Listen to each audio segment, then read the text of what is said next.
Hello and welcome back to Call Center Helper. My name is Xander Freeman. We are still live in Manchester for Listen UK 2025. I'm delighted to be joined by CallMiner CEO Jeff Gallino. Hello, Jeff. Thank you. It's very nice to be here. Really appreciate it, Xander. Oh, thank you so much for joining me on camera today, talking to our audience. So, it's been a great event so far. You did a lovely little presentation at the beginning today.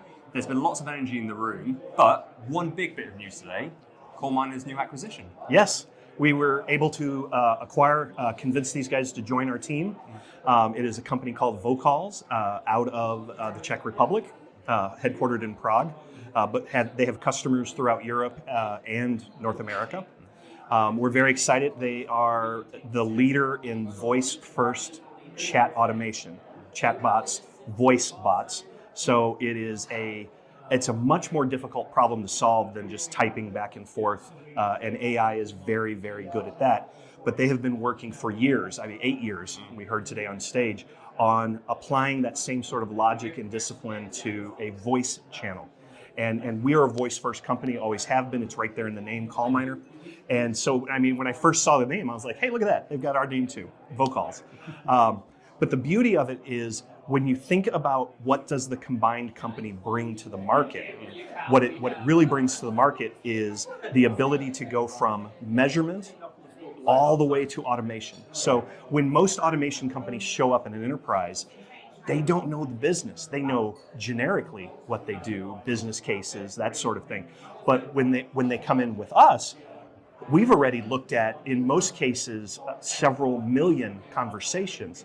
And so when you say, well, what should we automate? And you're like, well, this is what we recommend based on exactly what your customers are saying to you, what they're not saying to you, that sort of thing. But in reality, what we've created is an omni approach to this. So we might start people in an email channel, and that might jump to a chat channel. And when they make that transition, the context of that conversation goes with them. So the bot they're speaking to is, from their perspective, the same person.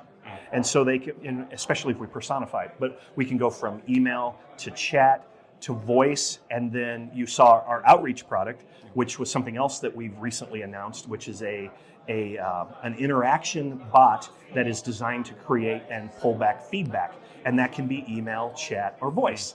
And so it's an obvious conversational element. So imagine that journey.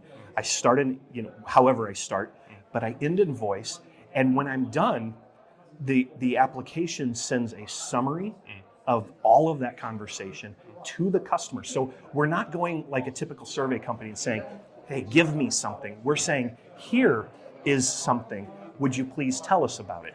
100%. Your own CX landscape report said it itself. Bruce showed it on the screen earlier. 64% of your respondents said that their feedback was solicited. Right. More than anything else. And I'm not just plugging this because we have a customer feedback webinar coming up with you guys next month. I will touch on that later. But ultimately, I think it's so important this day and age as well, when you have access to the data that we're talking about, that you're seeing on screen, that you're seeing in these success stories. Absolutely. It's another piece of the puzzle. It is. It starts to get obscene how large the amount of data that you can capture in a conversation like that. Between us and Vocals, we're pulling anywhere from 10 to 20,000 pieces of data. That can be, how did the interaction go? Where was there emotion? What was sentiment? And then you can pull it all the way back. Here are the topics of conversation. And we noticed the bot responded because they felt there was an escalating amount of frustration. So we changed channels and we helped them get better. But then all of this goes to that survey, and then we get that feedback, and that we treat as just another interaction. Yep. I think it's the right way to be looking at it. It is. You're seeing more and more the audience start to think that way, more end users. Absolutely. And you're getting those first mover case studies as well, which is so nice and bite-sized, easy to digest. They are. We've seen examples where they have halved the size of their call center. And we're very careful. We're not trying to automate everything. I think all of us are taking a lesson from Klarna and what happened there. But more importantly, we're going and we're saying to our customers, hey, how do you want to meet your customers? And they're like, well, some of them want automation, some of them want humans, some of them want chat, and that could be automated or not. And we think it's really important to meet our customers where they want to be met. And then we go on the journey with them of improvement, of automation. And I really do believe that by having that end-to-end view, it gives us a way to align with our clients in a strategic way and not a tactical way. When we're selling now, we're not selling to the contact center manager anymore. We're selling to the head of care, or better, the chief customer officer or the head of marketing, and all of this is really important to them. So we're really excited about the acquisition. You can tell that. You can tell that from your presentation earlier. You can tell it from Martin's presentation earlier, Chief Technology Officer for Vocals. There's a lot of energy in the room. I'm really excited to see what comes next. I am too. Jeff, thank you so much for speaking to me Thank you. today. Appreciate it, Xander. Cheers.